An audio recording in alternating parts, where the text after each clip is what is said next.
কক্সবাজারের টেকনাফ পৌরসভার কাউন্সিলর একরামুল হককে কথিত বন্দুকযুদ্ধে হত্যা করা হয় ২০১৮ সালের ২৬ মে। সেই ঘটনার ৮ বছর পর র্যাব ৭-এর তৎকালীন অধিনায়ক বর্তমান ব্রিগেডিয়ার জেনারেল মিফতাউদ্দিন আহমেদকে সেনা হেফাজতে নেওয়া হয়েছে। এর মধ্য দিয়ে আবারও আলোচনায় আসলো বিচার বহির্ভূত হত্যাকাণ্ডের নজির হয়ে ওঠা ঘটনাটি। এ নিয়েই আজকের নির্বাচিত খবরে কথা বলবো প্রথম আলোর chief of first news Tipu সুলতানের সঙ্গে। সাথে আছি আমি রেজওয়ান সিদ্দিকী। স্বাগত আপনাকে।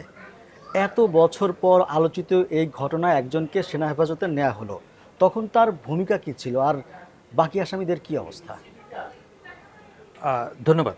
আপনি নিশ্চয়ই জানেন যে কক্সবাজারের টেকনাফের যে কাউন্সিলর একরাম হত্যা, সেটা বহুল আলোচিত ঘটনা ছিল। সেই ঘটনায় তার পরিবার অনেক দিন যাবৎ বিচারের আশায় ঘুরছিল।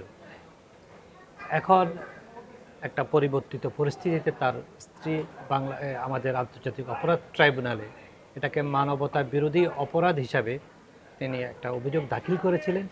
সেটাই গত পরশু অপরাধ ট্রাইব্যুনাল আইসিটি সেটাকে আমলে নিয়েছে। এটা বলতে পারেন ফর্মাল চার্জ। সেখানে 11 জনকে আসামি করা হয়েছে। সে 11 জন আসামির মধ্যে এই ব্রিগেডিয়ার জেনারেল মিফতা সাহেবও আছে।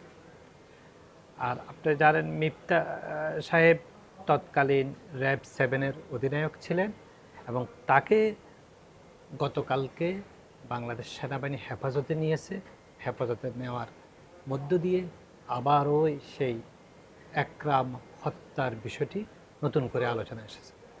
আচ্ছা, তখন আসলে বাকি যে আসামি বলছিলেন আসলে সেই তারা কি অবস্থায় আছেন? আপনি যদি ট্রাইব্যুনালের যে ফর্মাল চার্জ গঠন হলো, সেখানে 11 জনকে আসামি করা হয়েছে।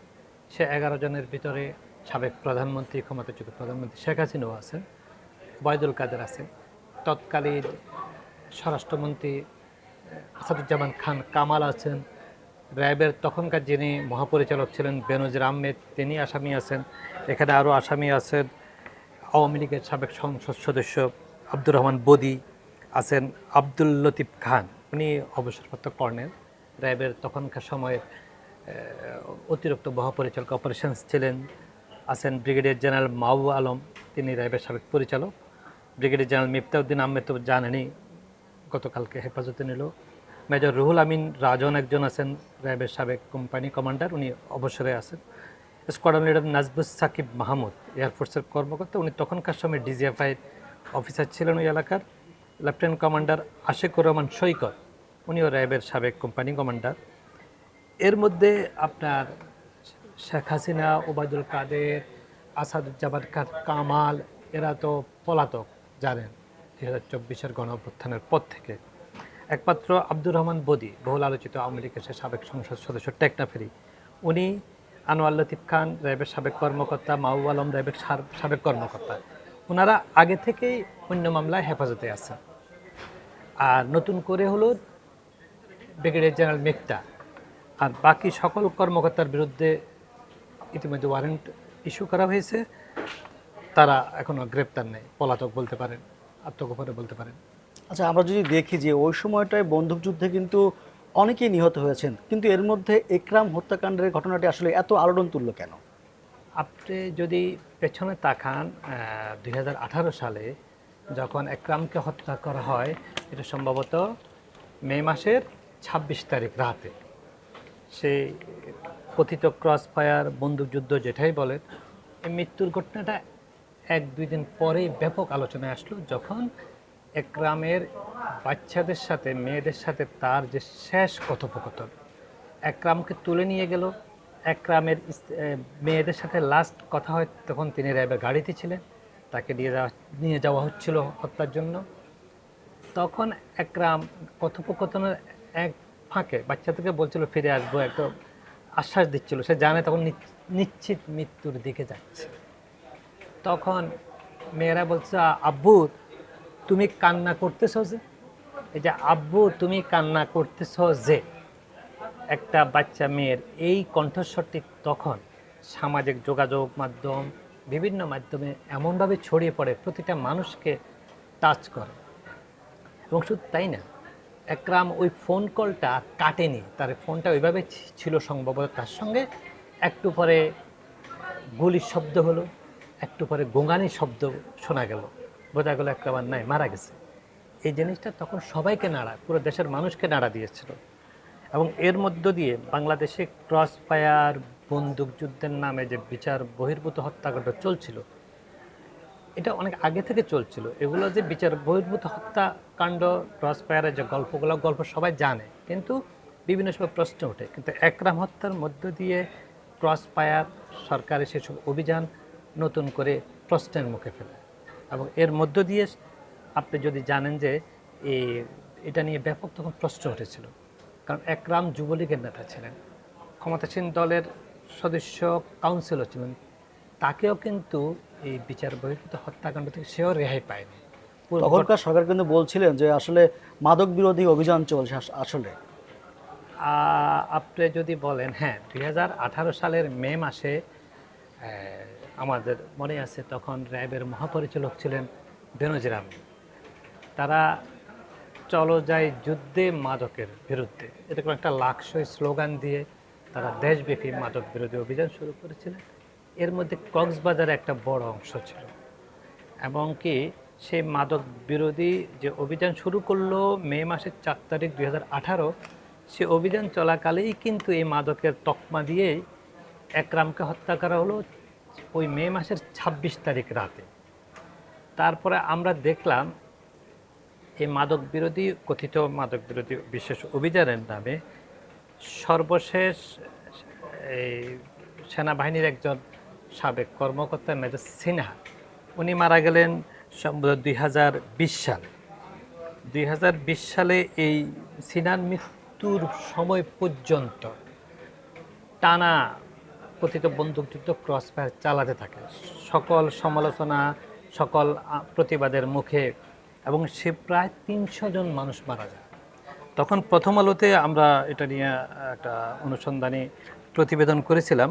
আমাদের হিসেবে 2018 সালের 4 মে থেকে 2020 সালের 30 জুলাই পর্যন্ত কেবল কক্সবাজার জেলায় 297 জন কথিত বন্দুকযুদ্ধের ঘটনায় নিহত হয়েছে। এবং এর মধ্যে সবচেয়ে বেশি মানুষ মারা গেছে পুলিশের কথিত বন্দুকযুদ্ধে 174 জন, বিজিবির সঙ্গে 62 জন, র্যাবের সঙ্গে 51 জন।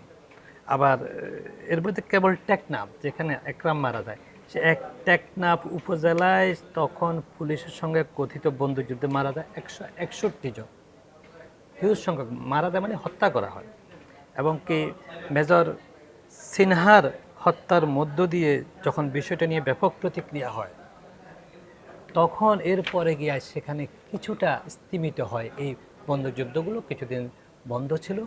এবং কি আপনি জানেন যে এর পরবর্তীতে মার্কিন যুক্তরাষ্ট্র র্যাবের ডিজি সহ কিছু কর্মকর্তার বিরুদ্ধে ইয়াও দিল, আপনার স্যাংশন দিল।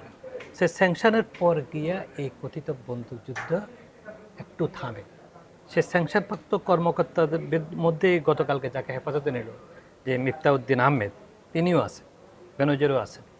এরপরে যেটা কিছুটা, কিন্তু আমরা তো জানি যে কক্সবাজার আসলে মাদক চোরাচালানের বড় একটি প্রবেশ পথ, কিন্তু ওই সময়টায় মাদক বিরোধী অভিযানের জন্য বেছে নেওয়া হলো কেন? ওই সময়টাকে ঠিক কেন বেছে নেওয়া হলো, আপনি যদি দেখেন অভিযানটা শুরু হলো 2018 সালের মে মাসে। 2018 সালের ডিসেম্বরে ছিল বাংলাদেশের জাতীয় নির্বাচন। এর আগে 14 সালে একটা নির্বাচন ছিল, সেটা ছিল একতরফা নির্বাচন, বিরোধী দল ছিল না, আওয়ামী লীগ বিনা প্রতিদ্বন্দ্বিতায় 152-53 জন জিতে যায়। তারপরে 18 সালের নির্বাচনটা একটু অংশগ্রহণমূলক করার জন্য তৎকালীন সরকারও চাপে ছিলেন, আমেরিকান স্যাংশন, নানা ইস্যু টিস্যু মিলে। স্যাংশনটা পরে আসছে অবশ্য, তার আগে থেকে নানা প্রেশার। তো এর মধ্যে আপনি জানেন ওই ইলেকশনে বিরোধী দল অংশগ্রহণ করে। সে নির্বাচনকে সামনে রেখে আগে থেকেই আইনশৃঙ্খলা বাহিনী কথিত মাদক বিরোধী অভিযানের নামে সারা দেশে অ্যাকশন শুরু করে। তখন রাজনীতিবিদদের একটা আশঙ্কা ছিল মূলত বিরোধী দলকে, তাদের নেতাকর্মীদেরকে চাপে ফেলতে তারা এই মাদক বিরোধী অভিযানের নামে অভিযান শুরু করে এবং ব্যাপক হারে বন্দুকযুদ্ধ ক্রস ফায়ার করে। তো এটাকে জাতীয় নির্বাচনকে সামনে রেখে বিরোধী দল বা বিরোধী শক্তি বা সম্ভাব্য আন্দোলন প্রতিবাদকে চাপে রাখার জন্য, সেটাকে নিয়ন্ত্রণে রাখার জন্য এই অভিযান শুরু করেছে কিনা ওই সময় 6 মাস আগে 7 মাস আগে সে প্রশ্ন রয়েছে। কারণ আমরা পরবর্তীতে দেখেছি 2018 সালের নির্বাচনটা, সেটাও ছিল ব্যাপক বিতর্কিত নির্বাচন। তারা আগের রাতে ভোট তারা সিল মেরেছিলেন, যেটাকে রাতের ভোট নামে পরিচিতি পায়। তো এটার সাথে এটার একটা যোগসূত্র আছে বলে মনে করা হয়। শেষ পর্যন্ত কি বন্দুকযুদ্ধে একের পর এক মানুষ হত্যা বন্ধ হয়েছে? না, একের পর এক বদ্ধযুদ্ধ, ক্রস ফায়ার হয়তো মার্কিন যুক্তরাষ্ট্রের সে নিষেধাজ্ঞার পরে, রায়ের পরে অনেকাংশে থেমে গিয়েছে, প্রায় এখন পর্যন্ত খুবই থেমে গিয়েছে, কিন্তু মাদক প্রবেশ বন্ধ হয়নি। বাংলাদেশে মাদক আওয়ামী লীগ সরকার থাকা অবস্থায় যেরকম বন্ধ হয় না, অন্তর্বর্তী আমলও বন্ধ নয়, তখন তো আইনশৃঙ্খলা বাহিনী আরও বিশৃঙ্খল অবস্থায় ছিল, এখনও বন্ধ হয়েছে বলে মনে হয় না। এবং কি আপনি যদি দেখেন এই যাদেরকে মাদক কারবারি হিসেবে হত্যা করা হয়েছে, হ্যাঁ, এদের বড় অংশ তৎকালীন আওয়ামী লীগ সরকারের সময় স্বরাষ্ট্র মন্ত্রণালয় মাদক কারবারিদের একটা তালিকা, গডফাদারদের তালিকা করেছিল। সে তালিকায় এদের অনেকের নাম আছে, এটাও সত্য। অনেকে হয়তো সত্যি মাদক সাথে জড়িত, সেটাও আছে। কিন্তু সবচেয়ে বড় গডফাদার ছিল আব্দুর রহমান বদি। তাকে পরবর্তীতে আওয়ামী লীগ সংসদ সদস্য বানায়।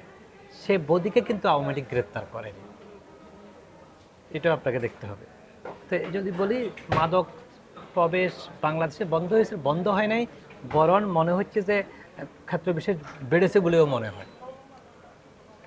আলোচনায় অংশ নেওয়ার জন্য আপনাকে অসংখ্য ধন্যবাদ। আপনাকে ধন্যবাদ। দেশ বিদেশের গুরুত্বপূর্ণ ঘটনার বিশ্লেষণ ও সর্বশেষ খবর জানতে প্রথম আলোর সঙ্গেই থাকুন।